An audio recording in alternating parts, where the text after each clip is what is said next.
तो हमने परमात्मा के विधान से परिचित होकर ही कोई कार्य करना चाहिए, नहीं तो दौड़ में लठ मारने का।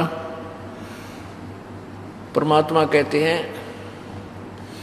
एक हाथी के पैर में, एक हाथी के पैर में सब जीवों की पैड़े, सार शब्द चीने बिना या दुनिया मारे खेड़े। टक्कर मारते आंडे है उस वास्तविक ज्ञान को ना प्राप्त करके। कोई मंदिरों में जाते हैं, कोई मस्जिदों में जा रहे हैं, कोई तीर्थों पे जा रहे हैं, कोई हठ योग कर रहे हैं, कठिन तपस्याएं कर रहे हैं, कोई व्रत रख रहे हैं। अब बिना ज्ञान के डले कैसे डोते हैं। एक बार एक बहन पहले किसी दूसरे पंथ से संबंधित थी, दुखी गणी होगी, फिर यहाँ दास के पास करौथा में किसी उसकी बहन भाई के कहने से आई, नाम ले लिया, बहुत सुख हुआ। फिर उसने अपनी बहन से चर्चा चलाई कि आप नाम ले लो ऐसे ऐसे। तो वो फिर समझा बुझा के ले आई। जब थोड़ी संगत होती थी हम काफ़ी देर बैठे रहते थे, पूरी डिस्कस से समझाया करते थे। अब तो हमने सीडी बना दी है, इसको देखो सुनो समझो, अच्छी तरह समझ सकते हैं बच्चे।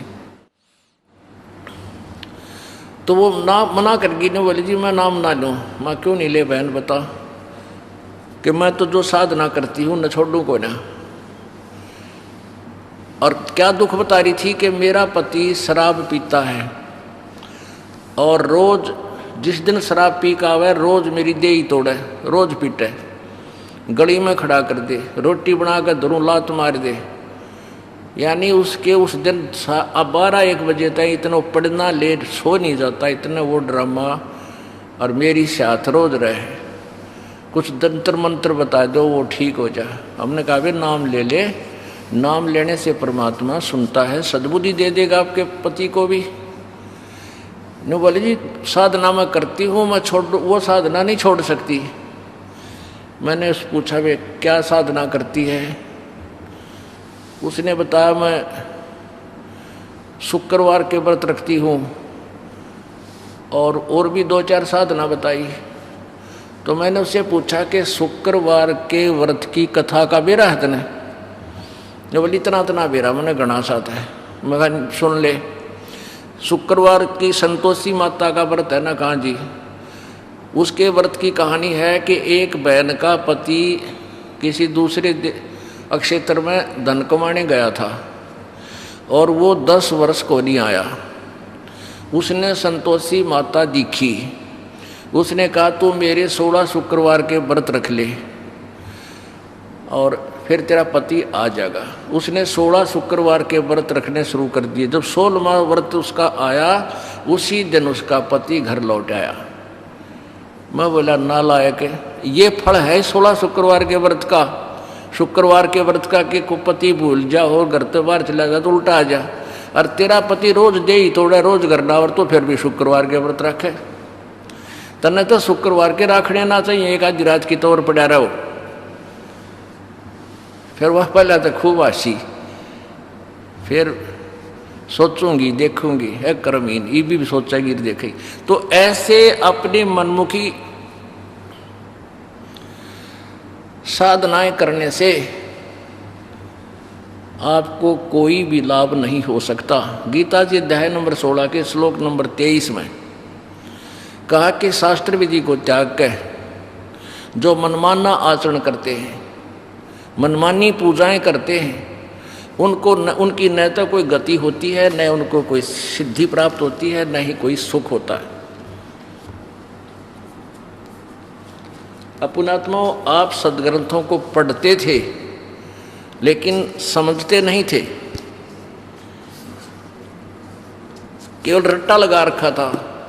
गीता जी का एक पाठ नित्य पढ़ना है, एक अध्याय, हम यहाँ तक सीमित थे। नहीं, सदग्रंथ को पढ़ने मात्र से ही नहीं, उसके अंदर क्या लिखा है उस पर अमल करने से लाभ होगा। देखिए श्रीमद् भगवत गीता,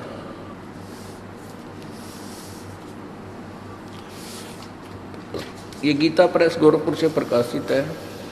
जयदयाल गोविंद का इसके अनुवादक है।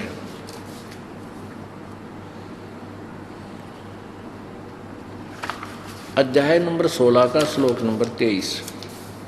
24 इसमें कुल मंत्र हैं, देखिएगा। अध्याय नंबर 16 का श्लोक नंबर 23। जो पुरुष शास्त्र विधि को त्याग कर अपनी इच्छा से मनमाना आचरण करता है, मनमानी पूजाएं करता है, वह न सिद्धि को प्राप्त होता है, न परम गति को, और न सुख को ही।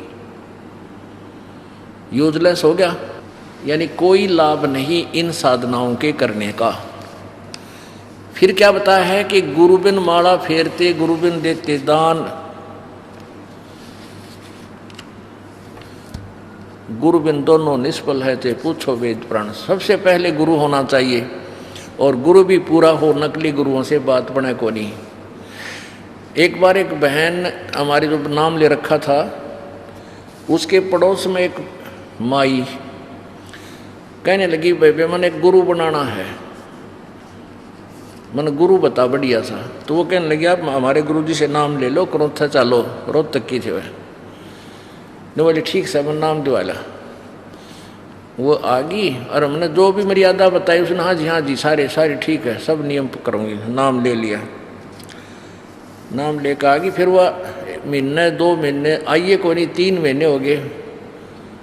तो ऐसे ही वह बहन आई, जब उसको मैंने कहा एक तेरे साथ वो बहन आई थी बेबे, वह ना आती। बोला जी पता नहीं, मैं जाऊँगी। वह गई, उसको पूछा कि आप गए नहीं, क्या बात होगी, चलते नहीं। नो बोली मैं ना जाऊँ, ही बड़ा क्रोध है। क्यों? बोला मन तक गुरु बनाना था, बना लिया। नो सुना है गुरु बिन मोक्ष ना होता, गुरु बन गया। और नो बोली तो सारी पूजा करे, पूजा तो ये करूँगी, गुरु बनाना था मनता है। बताइए नकड़े ती समझावे, कहाँ तक बुद्धि ठावे इनकी। इतने इन नकली गुरुओं ने, नकली सिद्धांतों ने इतना बिगाड़ दिया मानव समाज। गुरुआ गांव बिगाड़े, संतो गुरुआ गांव बिगाड़े, और ऐसे कर्म जीव कहला दिए, ईव जड़े नहीं जाड़े। संत रामपाल जी महाराज के आशीर्वाद से पूरे विश्व में 500 से ज़्यादा नामदान दीक्षा केंद्र खोले जा चुके हैं। जिस भी भक्तात्माओं को संत रामपाल जी महाराज से गुरु दीक्षा प्राप्त करनी है, वह अपने नज़दीकी नामदान केंद्र से गुरु दीक्षा प्राप्त कर सकते हैं। नामदान केंद्र की जानकारी के लिए इन नंबर पर संपर्क करें 8222 880541।